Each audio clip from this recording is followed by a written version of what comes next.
Come on, internet, season the lines. You know, we say that and we say it to the guests all the time, and the guests assume that we're smart and that we understand what we're talking about. I don't know if that's a real thing. I completely stole that term. Here's where I heard the term season. This is how we're going to start this one up. Hi, everybody. Welcome back to the Ones Ready podcast. It's just Trent and I. We're going to get 40.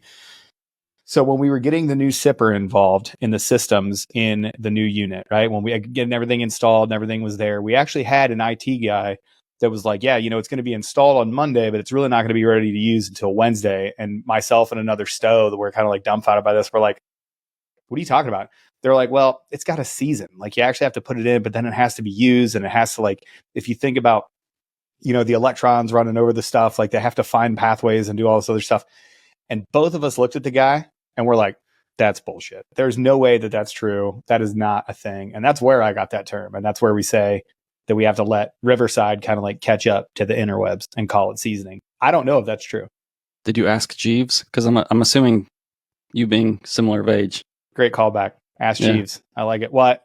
I wish I actually had Encyclopedia Britannica at my house. That was a thing. When I have distinct memories of, there was this, you know, my mom had this bookshelf / desk / computer desk sort of like combo thing that they made back in the day for those. But there was like a bookshelf on it. That's where we kept the encyclopedia. And I distinctly remember doing research via encyclopedia and going to the library and doing the Dewey Decimal System. So Ask Jeeves, fantastic callback. Now, I also did not navigate to a place this weekend using MapQuest where I had to print the directions out.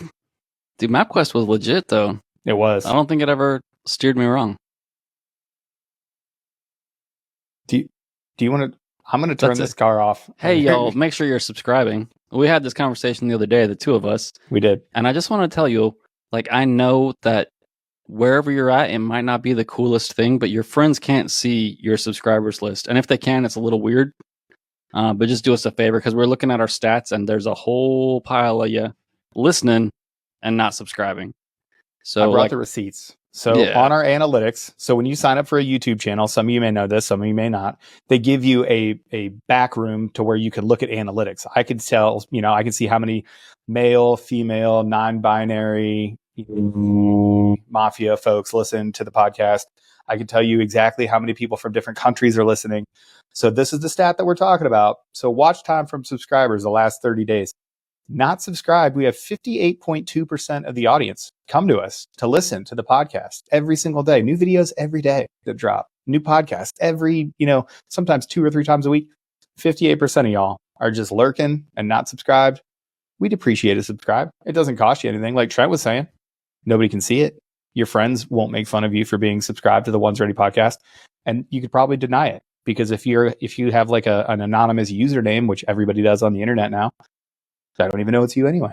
Yeah, I'm sure the Aaron Love Hate Club subscribed, because they don't want to miss anything. They don't want to miss any opportunities. If they didn't, that would be the biggest big time move. If they're not subscribed, like they spend a lot of time searching Ones Ready on YouTube. I'll tell you what, I'm here for it. You know what? Because I can see how many people find us via YouTube and via other pages as well. But Trent, you and I were talking on the group chat last night, as we do every single day, literally every single day of our lives. We talk to each other. That is not a bad thing for me. Probably is for you. Understandable.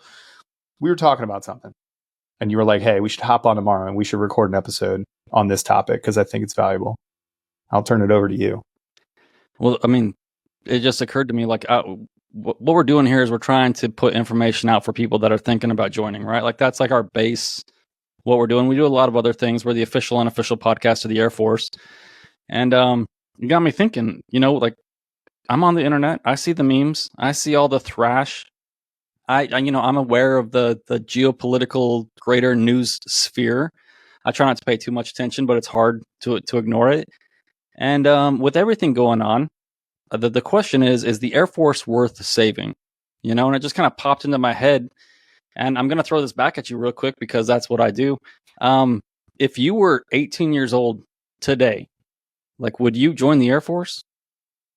I can't imagine how hard it would be for me to sift through misinformation, disinformation, malinformation, the pressure of the zeitgeist. I'd have a whole peer group that have all of these other things out here. Like, no time in history do you simultaneously have every piece of information that you need, and then at the exact same time, you have every single piece of crappy garbage take information that you absolutely don't need and you should be shielded from, right?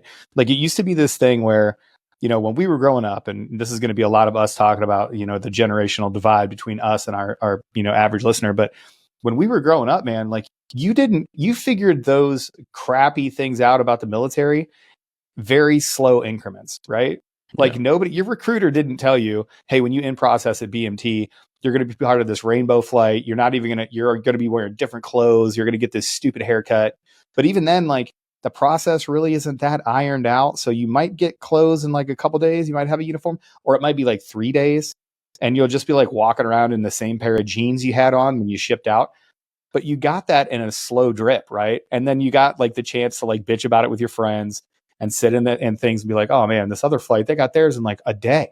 Like their drill instructor had them ready to go a day after they got there. But if you use that and you extrapolate it over an entire career, right? When you get to airborne school, if it wasn't for us telling people this, like that's like a kind of like a down low sort of thing. Is like you're going to get there and you're going to show up 6 hours early and you're going to stand on some wires and throw rocks at helmets. Right. Yep. We didn't know that till we got to airborne school. I didn't know that was a thing until I showed up at airborne school. And I was like, what are we doing?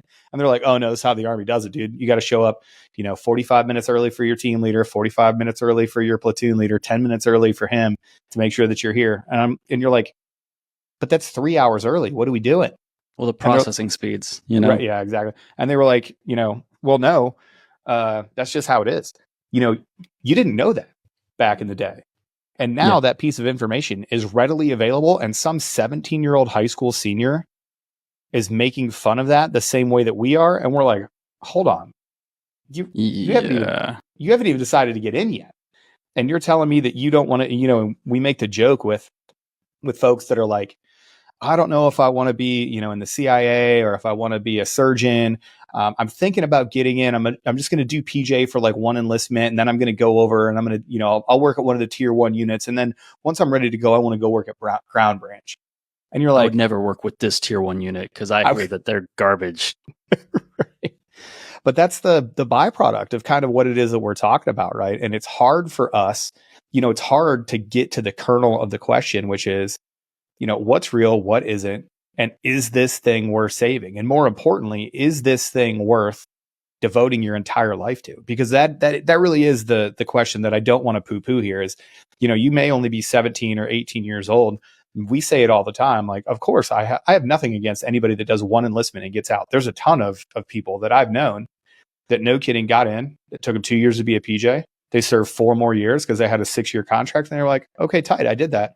I'm going to move on with my life. I have no animosity towards them. I do. We'll talk about that. We'll talk about that in a second. I don't have any animosity towards them or, the people, the classic 10-year mark, right? When people are getting ready to enlist for that third time, they've got 2 enlistments under their belt and they start looking and they're like, listen, I don't want to spend another 10 years doing this. I want to move on and I want to do something differently. I don't have any problem with those folks, but we're always looking for those people that want to, no kidding, make a career out of it, go for 20 plus, and they want to do the job. And they want to do the job in the way that, we think is the right way, or, we agree upon is the right way. And it upholds the cultures and the values that we think are important to this thing. We want those folks. So there is a gravitas, if you will, to that joining. They of course they want the most information, but it goes off the rails so quickly. You look at every single Reddit board, and it is a dumpster fire of, sometimes good things, sometimes bad things. Sometimes people are right in what they're saying. And just because of the way the culture is, those people get made fun of for being correct. Right. They'll say something that's completely factually correct. And just because of the way that the culture is, they're like, oh, look at this effing dork. And then that dude gets flamed for saying the right thing. It's wild. Yeah. The internet is one of my favorite things because it appeals to like my base character traits of like sarcasm and like narcissism, Sure, right. But it's not the best way to ingest like information always, right? Like you talk about that slow drip of negativity, and we blame a lot of things on the algorithm, right? Because it trends towards the negative more often than not. And you can't really blame that. That's human nature, trends towards the negative. And so because we got that slow drip of negativity, like I knew people that had been in the military before me, but they didn't tell me everything. You know, Right. like, and how do you explain it? Like, how do you explain that it's the best possible experience of your life with all these negative things? You know, because the negative things stand out, and they know it stands out. It's like trying to explain to someone what it's like having a kid, right? It's like, yeah, it sucks, but it's Hmm. also the best thing in the world. Like, how can both of those things be true at the same time? And I think that's, you know, that's one of the struggles that we have with this podcast, right? It'd be more fun to come on here and do an Aaron and Trent show and just burn it to the ground. And Of all we course. do is talk about everything that's wrong and yada yada yada. Um, and the whole thing about saving, is the Air Force worth saving, and would I join today? That the question that was in my head, I think I'd have to start with, is it really that much different than it was? You know, I joined in '03, you Hmm. know, like 2003. And if y'all think that, you know, American society just barely found out that people lie to us, like, I'm sorry that you didn't understand that in 2003 if you're Right. my age, but some of Right. us were very well aware, and I joined anyway. And so I don't think it's really that much different, in some ways, but in some ways it is. And it's impossible to like answer that question for myself. Like, hey, would I still join today, given the breadth of information, the depth of information, and the kind of information that is being thrown my way? That's a really interesting thing to explore. What you just brought up is the generation now, because of the information that they have, they assume that we also didn't have, maybe to a lesser degree because we didn't have the internet and social media. They believe that we were naive in our pursuits to get into the military. They believe that we are just like, oh yeah, no, the government is totally here to help us, and they've never done anything like the Gulf of Tonkin, and you know they don't have their own problems like the like I was a young child, but we grew up through Oliver North and the Iran Contra trials and all Yeah. of those things, and we grew up through all of these things that we were like, hey, wait a second, you know, we're not that different. It's just that this generation, or the Gen Z, the really 13 to, it's probably 13 to kind of like 25-year-old demographic right now, just assumes that they're just like, oh, you guys were idiots. You're totally naive. You didn't know all of these things were happening, and all this other stuff. And that's where, especially with you and I find that comical, just absolutely hilarious. Yeah, just because the medium was different doesn't mean that people didn't consume information. You know, like, I had a paper route, and yeah, so that news was what, 8, 12 years old, Mm-hmm. but there was almost every house that I went to in my neighborhood had to, you know, pedal up their driveway, throw it on their front porch because people are lazy or whatever. I'm not upset about it still. Those good character building moments for me. Sure. But like, you had the radio, you had everything. Like, I don't understand why. I can see where it'd be easy to assume that based on the medium, but people have always, this is the way it's always been. You know, like Benjamin Franklin, right? Writing under pseudonyms, Thomas Paine, all these people that were the very beginning of our country. Like, this is the distrust of power, people doing shady things. Like, it's always been out there, and the misinformation has always been there as well. Like, we want to think that like there's like the political class or whatever, these people way back in the day, just because they wore funny hats and they wrote with like a you know, a feather and ink, that somehow they were different humans. Go back and read the newspapers and the mudslinging politically from back then. Like, it was at least as bad as it is now. So, you know, really long story and convoluted way to say, like, people have always been the same. We had the same probably misgivings that y'all have. It's just, you know, the newspapers that I read, the media that I consumed was not tilted in the same way that, you know, Reddit forums are. Sure. You know, like, if I read you know, autobiographies and all those other things, the Colin Powell books when I was a kid, and all these other things, like, it was all mostly positive when it came to the military. You know, obviously Mm-hmm. Vietnam, I read a lot of that stuff and the terrible experiences that those guys went through.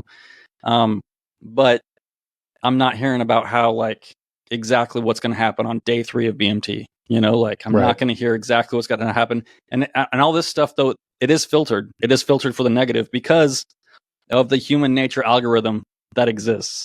And so, like, how do you get through that and see what the reality is? I guess is the question. Yeah. And it brings up a larger point too. When you talk to the people that have been in the military, and you and I were kind of talking about it earlier, you had those dudes that were old and that were salty and that had plenty of time in. And, you know, all of my uncles were in the military. I had plenty of people that were around.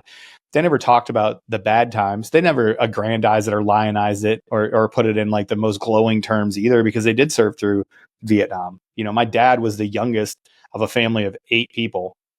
Five of his older brothers were all in the military. My dad was at the very end of Vietnam, which means all of his older brothers had tours in Vietnam.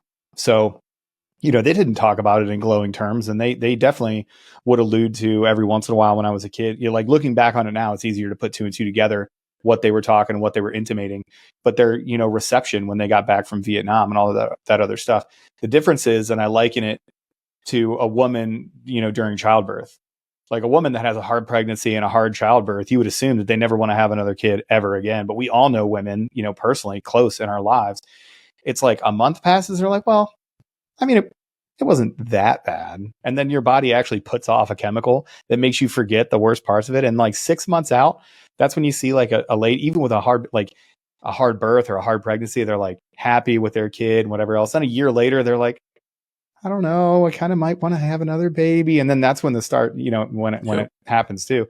But never before in the history of the world, right? In that 13 to kind of 25 year demographic, it goes in waves, right? You get in and you're really idealistic and you're really excited about being in the military and you really connect with something that you feel is larger than yourself. And when you graduate basic training, regardless of what you think about the different services basic trainings, and I've obviously only graduated the Air Force's basic training, but when you graduate, you feel good. You feel like you're part of something bigger than yourself. You feel like you're doing that service.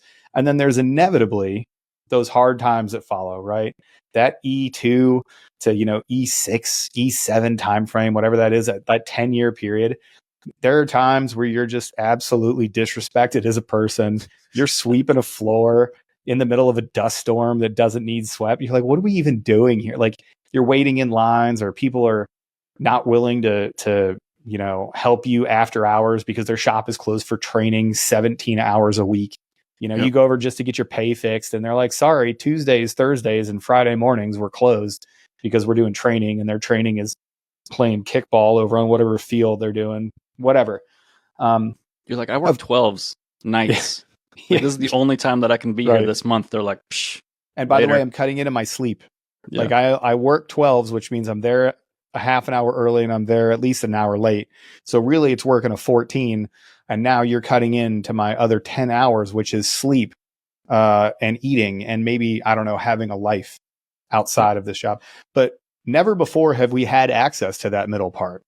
Every once in a while, somebody who was super disgruntled would get out as like an E6 and they would just talk mad crap about it, right? Like they'd be so disillusioned and so mad about it that whatever. That's why people, I am number one hate club for, E9s and commanders and stuff that'll happy talk things to death, and I make fun of people for playing both sides of the fence all the time on it. But, because really at that point, like, as I look back over my career, and I'm sure you do the same thing, of course there were terrible times, but now at this point with a little bit of distance, I remember the fun times and I remember the good people that I met. I remember the good things that I was able to do. And hopefully I made a positive impact. I hope I'm net positive in my career for people that I've impacted, missions that I've had, or, things that I've done. I hope that I'm net positive, and that's important to me.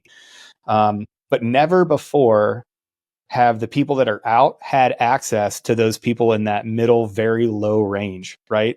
And that's where every single anonymous meme, Redditor, people that are bitching, even people that are poking fun in a good way. Like, I love Mandatory Fun Day. I love Justin Danger Nunley. I love Mil-Spec Believer. All those guys are doing good things. Like, I think those guys are net positive. But even then, they don't understand that when they bitch about something, people that have no context, they just look at that and then they put it in this catalog of like, oh, everybody in the Army is dumb and everybody in the Marines eats crayons and everything is a false flag and everything is bullcrap, and sexual assault and extremism is just rampant. We got a DM today that somebody was like, do you guys want to talk about extremism, and white nationalism in the Air Force? I'm like, bro, I've never been on a team one time with anybody that has been a white nationalist and been like, that's a good way to get your ass kicked. Is that right? Like, we're like, I just don't. It was such a dumbfounding question. I'm like, what do you want me to say about it? Like, I don't have any personal experience with that. And again, like, not to be hyperbolic, but that word extremism, Gadsden flags, when this whole extremism thing was kicking out, what was that, 2020 or 2021? It's all blur. That ever since Harambe died, 2016 is the last clear memory I've had. It's all been downhill since then. We lost our minds a little bit. The pendulum swung way too far. And, having a flag that says "Don't tread on me," somebody's like, you got to take that down. It's an extremist symbol. And you're like, hold on.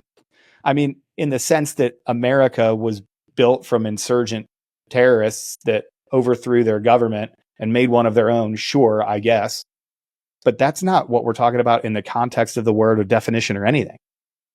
Well, I mean, yeah. Well, speaking of like individuals and the basis of individuality and all those other things, I think for the folks that are just like perusing, the meme pages and the internet out there, like we talk about like how a lot of these guys, like Mil-Spec Believer, bro, is probably not that disillusioned, right? Like he's having a good time. It's fun to make fun of things, but as an outsider, how do I determine a truly disillusioned person versus, we know people that have gotten out after 20 years that like to hop on social media and talk about all the things that are wrong, but they're doing it because they care, right? Like Sure. they see things that maybe are going down the incorrect path from their perspective. And a lot of times I think they're right about a lot of things. But how do you differentiate between that person and the E3 who doesn't know anything? And it's okay to complain. I'm not saying it's a necessarily bad thing, but how do you differentiate between, the real complaining with merit, experience, and information behind it versus, just that E3 hopping onto, Twitter, X, TikTok, or whatever, and just venting about things that, they're possessing 6% of the information about what's going on around them. Yeah. Or they're parroting it. Number one, I'd say consider your source, I guess. Looking at who it is that's actually saying it. Like, do they have the experience necessary? Can you verify that they are who they say they are? Can you understand that they may have a good take? Like, have they made good takes in the past? Like, as a utilitarian or in a utilitarian sense to figure out what information is true and what information isn't, man, no clue. Cause I'm still trying to figure that out. I try to figure that out on a daily. I see a news source and I'm like, okay, well, now I got to try to verify this through 9 different sources and try to corroborate some of the information. And when it doesn't match up, it may not mean, that it's true. Just look at the most recent thing that happened at the Canadian border with the car. Like the car that raced towards the Canadian border, it took 2 seconds for that to be, it started off, it was a terrorist attack. Yep. And then it was a terrorist attack by Hamas. And then it was a terrorist attack by Iranian-backed people that were in and out. And then we couldn't figure out which way it was going. Was it going into America? Was it leaving America? Was it Canadian terrorists? Was it American terrorists? A picture of a passport at one point. That was super exciting. Gee, you're just like, oh man, I'll tell you, whatever they're making passports out of, they're indestructible. Because we found all of them in 9/11, and then we found this one completely pristine as well. It's crazy. The year 2000 is when we made big leaps in passport technology. Big leaps in passport technology, nearly indestructible. Absolutely. But then that ended up being, it was just a guy in his Bentley with his wife that sped towards the border, lost control of his car, and it blew up. It was not a malicious attack. And the most frustrating, am I right? What's that? Rich people. Ugh. Yeah, that was a problem. Well, and then the most frustrating thing about it is the news cycle is so fast now that a lie or a miscalculation or misinformation or disinformation or malinformation, it goes around the world twice before the truth has even left the station. So you don't even know, like by the time that you get to home base, which is, oh no, this was a car accident. It wasn't an attack. It was just a car accident. The lie has already been out there and people have already formed opinions based off that incorrect information. So I guess the only thing that I can say is, number one, you just wait. Anything that you see, any news story that comes out, you are never going to be wrong by just waiting. And I've been wrong on this before. Like I've been the person that didn't wait, that wanted to address something that got out there. So I'm speaking from experience, not from me just guessing. Just wait. Give it 72 hours and see how the story evolves, because it's going to change. Yeah, but I ended up without toilet paper because I waited one time. What about that, Aaron? Because I'm not prone to panic, Such a wild time. Do you know how much time I spent with a bleach, like overly bleached out water, wiping off doorknobs and high touch places in a unit at the DoD because we thought that COVID could live on surfaces? That has never happened in the history of the planet. Somebody's going to hit me in the comments for saying in the history of the planet. Listen, COVID didn't live on surfaces. Everybody that was wiping off their bananas before they peeled them and eat them, I think you might have been incorrect. And I think in hindsight, we can look back and go, yeah, it probably wasn't a thing. It's cool how Amazon figured out how to not let it live on their surfaces, though. So totally fine. That's totally cool. Yeah, But like totally crazy. the toilet paper thing is a good example, I think, of how something fairly ridiculous gains traction. And once it gets picked up, once it has momentum, like some of these narratives, some of these stories, some of these things which can become very real things, like us not having toilet paper, which had nothing to do with COVID, by the way. I don't know why we ran out of toilet. I still don't know why we ran out of toilet paper. Like It it doesn't takes a very small percentage of people to just buy all the toilet paper they can, and then all of a sudden it's just disappears. It was wild. right. I think was it the lockdown where people didn't want to be stranded without toilet paper, so they were buying like because they didn't know they were going to be in lockdown for 2 weeks. People were you're not going through a roll of toilet paper a day by yourself. People were buying just tons of toilet paper. Well, I mean, if you leave McDonald's open because they're essential, you might be. Taco Bell. Don't even get me started on what places were essential and what places weren't. Because I'll tell you what, that didn't make any sense to me. But I don't know. But you'll see like one thing that hits, right? Like there's a lot of these like mill influences out there, and like we said, I like a lot of these folks. There are some maybe in Marine uniforms, which I'm not sure why you're in uniform, that I absolutely cannot stand. I don't know either. The green screen in uniform thing. Ugh. Like, yeah. Well, it's Kagan Dunlap. I don't like you. Just but unnecessary. Like if unnecessary strays. I mean, he's probably a nice guy. I just cannot stand his content. You know what I mean? Yeah. But like if something gains momentum and like people see it, like this is the influencer game, right? Like somebody puts one thing out, it gets hits, it gets views, it gets momentum. Like everybody jumps on the same bandwagon. So just because you see the momentum of a storyline, of a point of view, doesn't mean that that's the reality of the entire situation. Like that's all of social media. You know, like when I was growing up, I was always told like 3% of the population makes a difference between us going left or right as a country, right? It's not that many people screaming about things, but those are the people, like those are the people steering the direction of the conversations and the narratives into certain places. And then what do we pick up, right? Like, and I keep talking about this, the algorithm of the natural human is negativity. And so I'm not saying that there's not problems. I'm not saying that there's not problems within the Air Force. I'm not saying that joining today is a good or a bad idea based on your personal beliefs. I'm just saying it's probably a little more nuanced than we'd like to think it is. Well, it's going to be good and it's going to be bad because, just like there are some bad things that are going on that we don't talk about out in public circles a whole lot, and those don't get the attention that they should, right? But the same can be said for a whole lot of good things. There's a whole lot of awesome things that people, and by the way, there's a middle ground as well. I don't know how many friends I've had that have gotten in, gotten out, went on and did something else. And they're literally just like, yeah, I mean, it was a chapter. Like it wasn't super intense. It wasn't super bad. It wasn't good and whatever either. And it was just a thing that I did and went. Like there is a whole range of experiences that you're going to have in the military and in the Air Force specifically. And, the good stuff very rarely gets put out there because in the zeitgeist and in the culture that it is, the good stuff is just as open to getting made fun of. Like people can do things for completely altruistic and genuine purposes. They can just do nice stuff, right? Somebody's going to make fun of that person. And usually somebody making fun of that person is pretty funny. And then it's just as bad. Like, it becomes cringe to do these things, whatever else. Yeah. And that perpetuates an entire cycle of people not telling you about the good stuff and yada, yada, yada.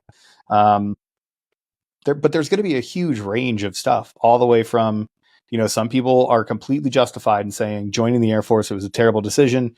I shouldn't have done it. It was a bad organization for me to be in. Hey, man, you might be completely right. On the other side of the coin or at the other end of the spectrum, there are people that are like, it changed my life. I love it. I wear my Air Force retired hat and I tell people about the Air Force every chance I get. And yeah, some stuff was bad, but it was like campy bad. We made fun of it and we laughed about it. We're like, oh, it rained today. Oh, life sucks. But there's going to be a whole range of stuff in between there. And it's not to take away from either side of that spectrum. I don't want to take away, the validity of some people that had horrible experiences inside the Air Force or, even worse, lost their life. We have friends that are no longer alive, which I think is the worst possible scenario for, joining the Air Force. And I have friends that it is legitimately all they talk about.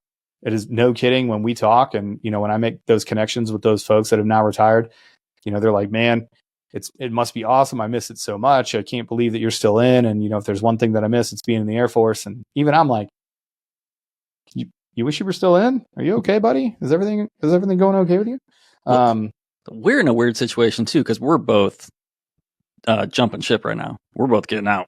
Very, very close. And it's difficult for me right now to like talk positive about stuff all the time because I'm not allowed to like come on here. I'm allowed, but like I'm so excited to get out, like super excited. But I've done 20 years, you know, and you've done like 80 years or whatever. I don't know.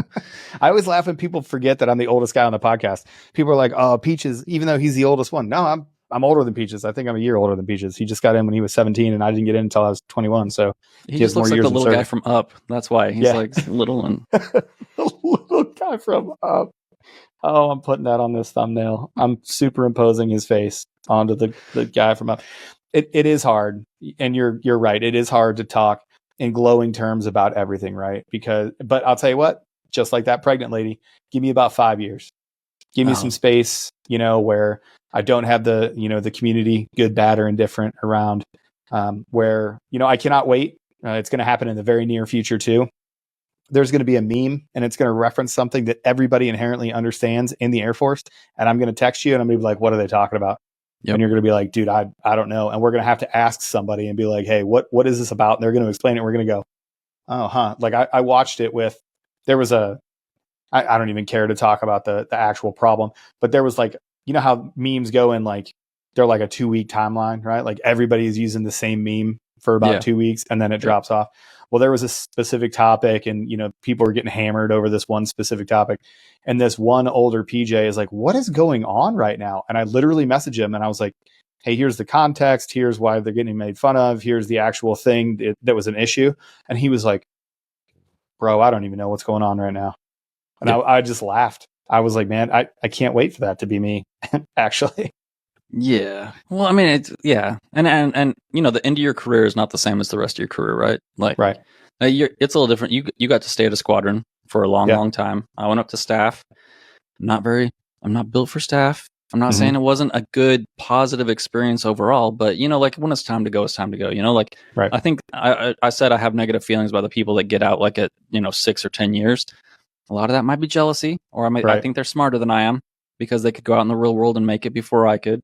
But you know, like, but it doesn't take away from like all the good experiences I had, you know, but like I don't know how to talk about the negative very well. You know what I mean? Like if I was looking at things today, it would be, you know, like, and here's another thing that I always think about is Jared, when we were on the podcast, was like the Air Force isn't a fallback. The military isn't a fallback option. And I'm like, the Air Force was like my last option, you know? Oh, same. Yeah. Like, so like if you're in a bad spot and you don't have like an extensive criminal record and, you know, you can pass a drug test and you can pass the ASVAB, like it's 4 years of maybe not all the best experiences. And the first 4 years, honestly, are probably going to be the worst because you have like no authority and all this other stuff.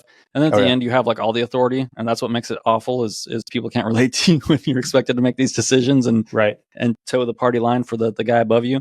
And then everybody's just humans at that point too. And like rank is meaningless and, you know, all these other things that go into that.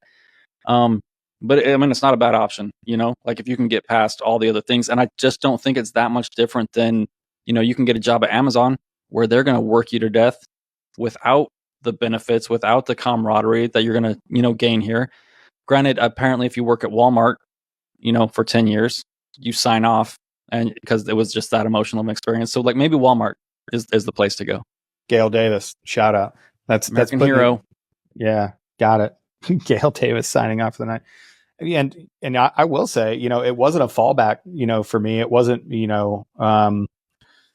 but I was definitely running pretty low on options, man. I tried the college thing and it didn't work. I tried to get out into the workforce and figured out that also did not work. You know, September 11th, unfortunately, presented itself and it gave me a time where I could get in and try to serve and be something bigger than myself. But I'll tell you what, like good, bad, or indifferent, the Air Force and pararescue have made me who I am. You know, to steal, you know, Chief Ivan Ruiz's line, you know, pararescue made me. Pararescue formed me.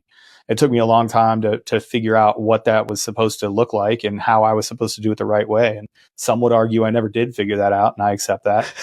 But it like there was really it got to a point where, you know, I didn't have all the information to kind of like pull the thread on what this episode was supposed to be about, which we never do a good job on.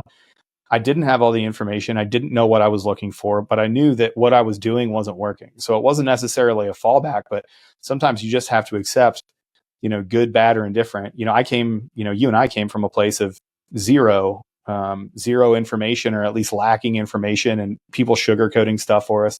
Well, now people are coming from the exact opposite, the other end of the spectrum, where they're saying, well, here's literally all of the information, the good, the bad, the ugly, the indifferent, the behind closed doors, the stuff that you're never supposed to be privy to, the stuff that I didn't know what was going on in, closed door conversations with commanders and chiefs before. That was never a thing. And now somebody gets wind of that and it's out on social media that day. Some E9 does something somewhere that's unpopular. That stuff rockets around the internet. A one-off comment by somebody in a position of authority that was said at a staff meeting where there were not supposed to be cell phones, and the person can't wait to run out and get that to somebody to get it out on social media. That never happened with us before. I had no clue. Yeah. I mean, I remember, there's a lot of things I picked up later on in my career about, certain commanders protecting me, certain people, trying to throw me under the bus when I was like a staff sergeant. But like those were like the best of times, right? Because I was just blissfully ignorant and just doing my job. Like I was never home. I was doing my job. And like I want to go into a little bit like the differences between like why I ended up staying in 20. Like I think that's a good place to start for people that are looking at this. And for me, it's just like a personality thing, right? Like I don't think I've ever said to anybody like I'm an airman. Like I never lost who I am. Like there's like a lot of these perceptions or whatever, and good on people that are like that, right? Like some people it becomes their entire. I don't want to talk too much smack about them, but it becomes their entire identity. Like if you get into this community, and I never considered SAUT or SR my entire thing either, but like individuality is looked upon as like a good thing. Like I'm still just Trent. I've always been Trent, and so like I get it for some people where it's not like their thing or whatever. But like there's a lot of good things. Like I was able to problem solve individually. I was able to go out there and do things on my own. Like after those first few years, like very few times have people ordered me to do anything. You know what I mean? Like no one's being like, go do this or you're going to jail. Like it hasn't been like that at all. So like on the list of positive things, as far as being valued as an individual, being able to do my own thing, like those are the things that really kept me around for the last 20 years. Well, because you're all working towards that common goal, right? Like people have this idea where, they're going to, and again, unfortunately, COVID sort of screwed this one up because it kind of did show a little crack in what I'm about to say. But, very rarely does your chain of command look at you and go, do this or I'm going to punish you. Yeah. It's usually like, hey, we know that we have to do this in order to get to mission success, and you're the one that has to do it for me. And you're like, all right, yep, got it. You don't need, I love how you're honing in on the kind of individualism of it too. Marcus Luttrell very famously said that being a Navy SEAL wasn't just what he did, but it's who he was. And I've come full circle on that comment in my career. Well, I guess 180 on the comment, because full circle would be back where you started. But when I heard that, I was like, F yeah, man, being a PJ, that's not just a job. That's who I am. Well, now as I get to the end of my career and I'm getting ready to put that beret down and I'm getting ready to go do different stuff, if that was true, my life would be over. If that was true, I would no longer exist. I would be lost, because there's no being a civilian PJ. I guess I could go contract in Africa and do PR and fly and try to hold on to that as long as I possibly could, although I wouldn't get hired. I don't think that it's who I am. I think it's something that I did. I think that it formed me. I think that it made me. I think it's an important part of my life. And to get all cringy, it's an important part of my story, and it's something that I'll talk about, maybe sparingly at some point, but it won't be because of the job. It won't be because of, who I think I was, or any accolades that I may or may not have gotten, or any missions that I may or may not be proud of. It's because of the people that I got to serve with, the mission that we got to accomplish, and the things that we got to do together. To see when you have those lightning in a bottle moments, like 2 or 3, times in my life, looking at, Vegas or Kirtland or, the 321st or some of these other places that I've worked, and go, man, we did it right. For this time period, we had the right people. We were doing the right thing. We were doing it the right way. And we were able to do something that truly was bigger than our combined parts. It wasn't 1 + 1 = 2. It was 1 + 1 = 3, because we were able to do something that alone we couldn't have done. And without the right group of people, we wouldn't have been able to done it. And that works the opposite way. I've also been at units where you're like, nobody here was doing things the right way. This was just hell on earth every single day of every single minute. And we could never figure it out. And every day took effort. It's like being in a relationship. And I always say, if you're in a relationship that's, a loving relationship, it shouldn't feel like work all the time. You should work for it, but it shouldn't feel like a job. That's a pretty bad sign. And I've worked at places where it definitely felt like a job. But, all that to say, these jobs don't have to define you. You can get in and you can be any number of personality. That's why the dumb question that we always get, and it is a dumb question.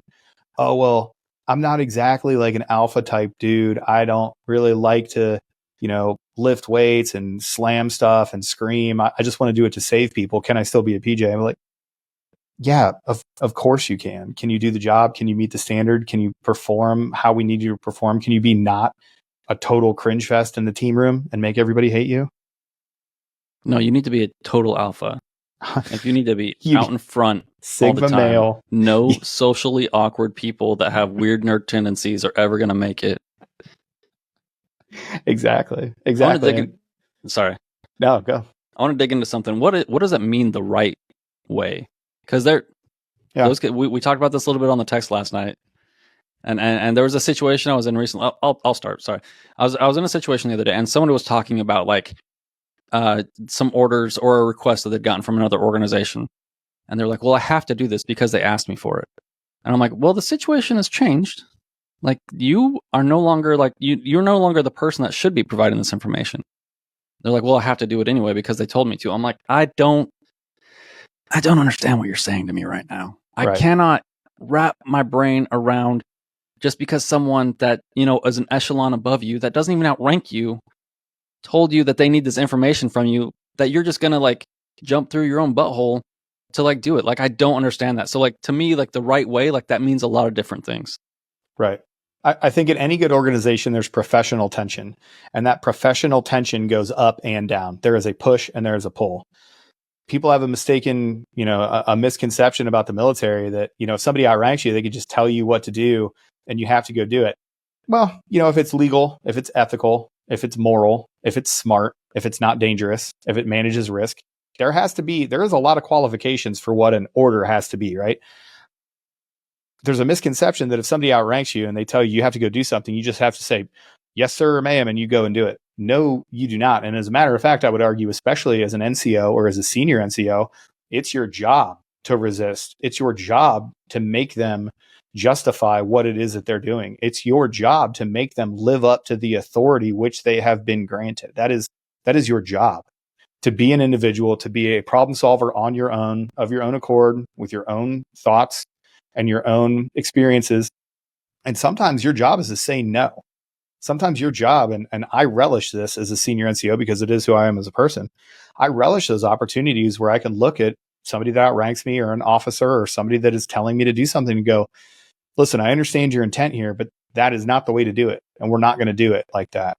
To answer your question, like what's the right way to do things? I think there's a couple different better words that we can use. Like there's right, there's righteous, and then there's correct.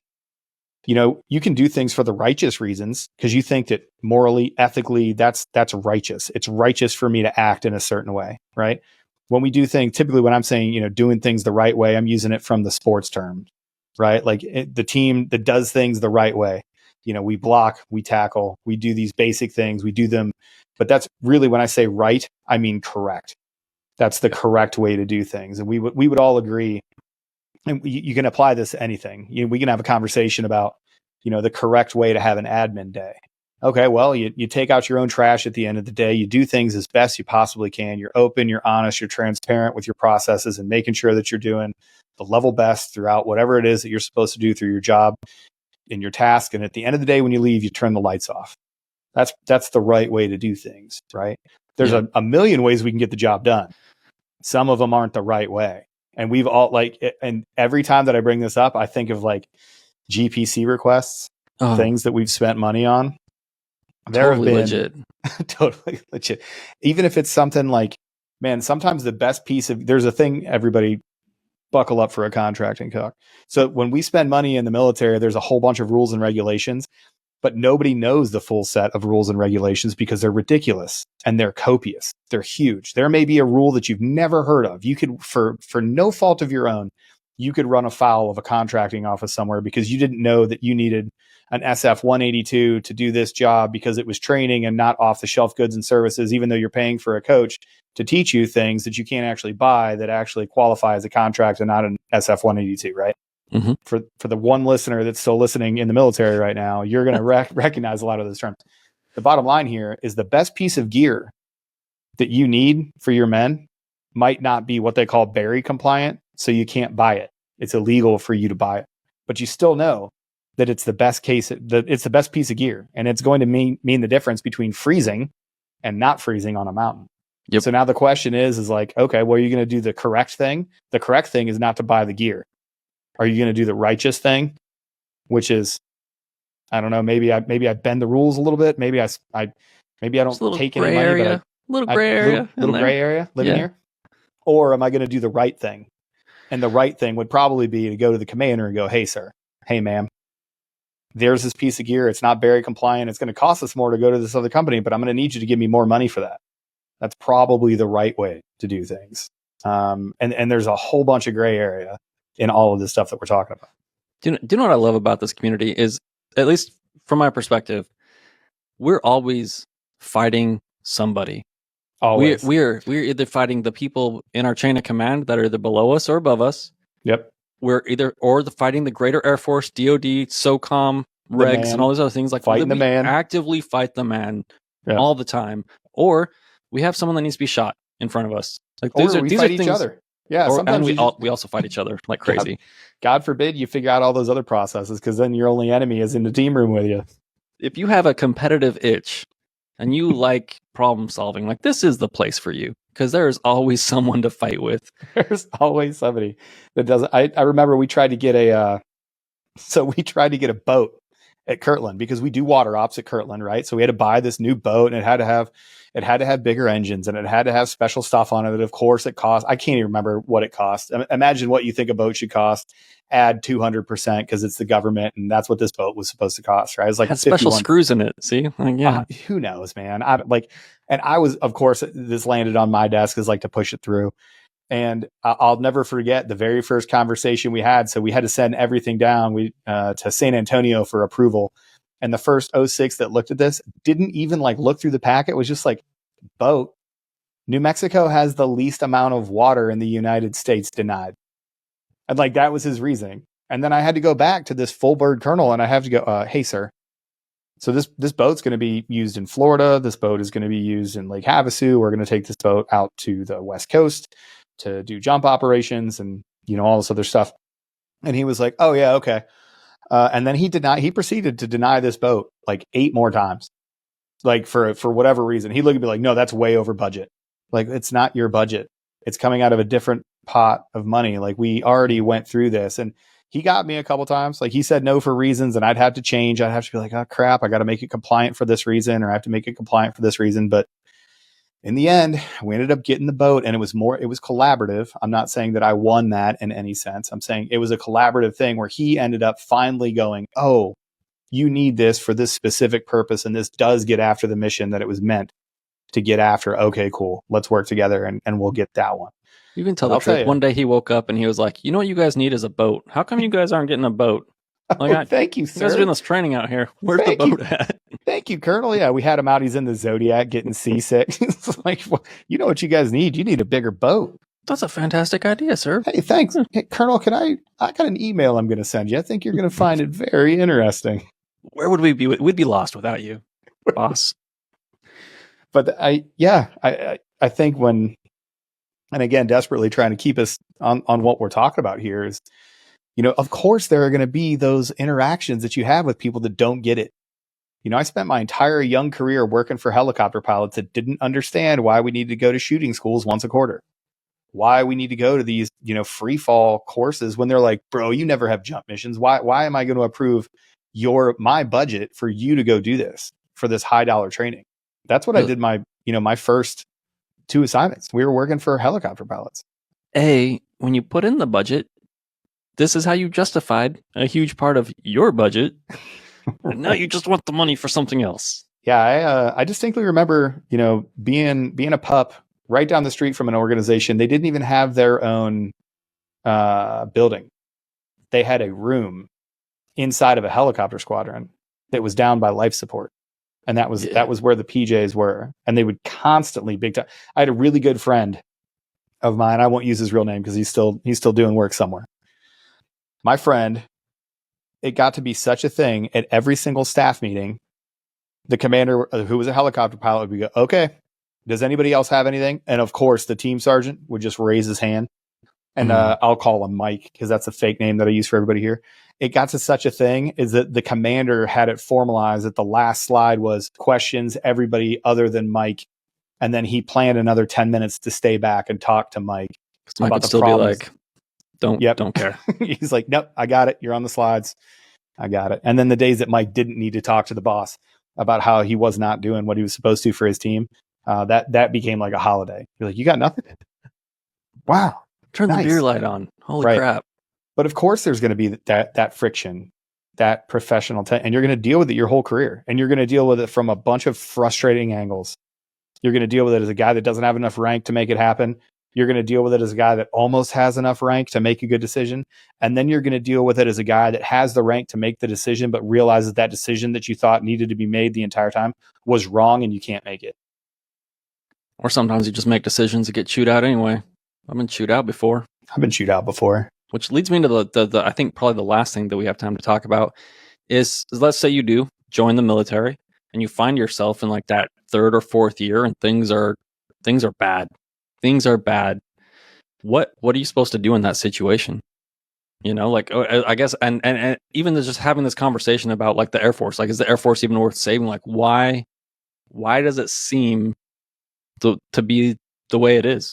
And how do you fix it? Well, first of all, you can't fix it by quitting. Anybody that's ever said, I'm gonna fix this. I'm gonna fix it by leaving it alone and never doing anything of my own. Like, I guess you'd have to answer it. Number one, do you love this country? Do you love the Air Force? Do you have a desire to serve? If those questions are yes, yes, and yes, I don't know if you fix that by getting out. I don't know if you fix it. It would be like, boy, A&S really sucks. Well, yeah, you can fix A&S sucking by leaving it. Fixes everything. Yeah, fixes everything. Yeah, exactly. Because your other job is going to be super nice. No one's ever going to belittle you in the Air Force in another job. Absolutely. But if you look, we talked about, mill influencers, look at Sam Shoemate. You may know him as Terminal CWO. He thought things were totally bad. He thought things were beyond repair. Did he quit? Did he resign his commission and get out of the Army and not do anything? No. He was like, listen, I care about this so much that I'm going to put aside my personal desires and comforts. I'm going to put aside what makes me comfortable right now. I'm going to stay and I'm going to try to fix this thing. And he does it still to this day, to his credit. He's out there trying to expose and make things better and not doing it in a negative way. Of course, you're living your life in a negative space. Like, to the 2-6 boys that made it through the nightmare years at Cannon, nobody wanted to be there. Nobody wanted to go there. People were turning down orders and were getting out over how bad of a location they thought it was that for them at that time. And man, I can't say that they were wrong in some of those decisions. Does that make ST better by not going there and making your bros that stayed in, making them take 3 more months time on the road to cover your deployments, to cover down on people that did want to go there? I don't know. Yeah, I guess unless you can get out and not pay taxes, you don't really just get a say that you're not participating, right? Like, we're all participants in this great experiment still. And if you are showing the passion, if you're on social media yelling at people about the military and the government and all these other things, and you're like, but I would never join because XYZ, and these are all the problems, and like I would never, like commission or whatever because it's a corrupt organization and all these things are wrong with it. It's like, okay, well then just keep giving them your money. If you think it's that bad, or what are you going to do? Move to Canada? Like all the celebrities that never actually moved to Canada, which was super unexpected. I can't wait till Trump gets elected, and then we can live with like 75% less of these celebrities. There was a list going around for a while of everybody that said that they were leaving if he gets elected again, and I sincerely hope for that just because I love chaos. But I think you're right, and the question, and I think that's a great place to kind of wrap it up is, you know, is the Air Force worth saving? You know, is it worth your time, your energy? Is it worth your attention and motivation and life to get in? Because you're going to have to change your entire life to get in. You know, that's not really the question. The question is, you know, do you think America is worth it? Do you think that this grand experiment that we have, do you think it's important enough for you to give a part of yourself to the military to fix? Because if that answer is no, well, then you got problems that are way bigger than what job you want to do and what service branch and all that other stuff. I think that, you know, to answer completely and clearly from me, absolutely, I think that the Air Force is worth it. Absolutely, I think America is worth it. I think, you know, I'm long on America. I don't make any bones about that. And that's, you know, the reason why I got in. And that's the reason why at the end of this career, and I'm going to put the braid out, I'm going to go do something else. It's not going to be part of who I am, you know, every day. It'll be part of my story and my history. But more importantly, I'm an American citizen, and I paid a debt to what I thought was important. And I think it's still important for people to do that today. You know, for 1 enlistment, 2 enlistments, you know, 20 years, 30 years in some cases, whatever you want to do, man, I definitely think it's worth saving. And I think, like any grown-up decision, it's going to have good stuff and bad stuff that goes along with it. Well, and I think you have to ask yourself too, if you find yourself drawn to something like this community, you have to ask yourself if you're worth it, if you're worth investing in to do the thing that you're drawn towards. And I think there's a lot of people out there that are scared to make that investment, to view themselves as worthy and capable. And you know, you're never going to know unless you try it. You can spend the rest of your life, you know, talking about it on the internet, or whatever the internet turns into once we're communicating brain to brain wirelessly and all that other stuff. Thanks, Elon. Neuralink Web 3.0. But, or you can just suck it up and find out what you're made of, and then make the investment and see if you can make a difference. Seems like a good place to end. It does. This is the best Aaron and Trent show we've ever done. The best one of all time. There's a lot of Aaron and Trenting happen in this one. Everybody, thanks for coming out. We do appreciate you. I know we were joking about it at the beginning of the podcast, but I'm not joking. If you're listening and you want to support, just do us a favor and hit that subscribe button. It'd be nice to see a jump in subscribers, because it really does communicate to other places that we're doing a good thing, and then we'll be able to continue to get that reach out there, and maybe we'll be able to convince a whole bunch of other people that it's worth it. Is One's Ready worth saving? One's Ready is worth saving. Stay tuned for the next episode where we talk. I like it. They call that a hook in the business, my guy. You got them. Check us out over on onesready.com. We got a whole bunch of stuff. Check out the store over there. We're getting our reading list up and going again there. So we'll have a whole bunch of stuff over on the onesready.com. Go check out Attack Elite over there. If you're looking for training gear, maybe you need to hydrate, so get yourself some Hoist or some Cardomax. Check out Mission Mercantile and a bunch of our other partners. We got a really good one coming up for you adult beverage sippers here too. So you may have been seeing some stuff on there, but Dread That's River. A teaser. That is a teaser. Yeah. But yeah, so much more to follow. Appreciate y'all. Thanks. Trent, you got anything else? Nope. Train hard.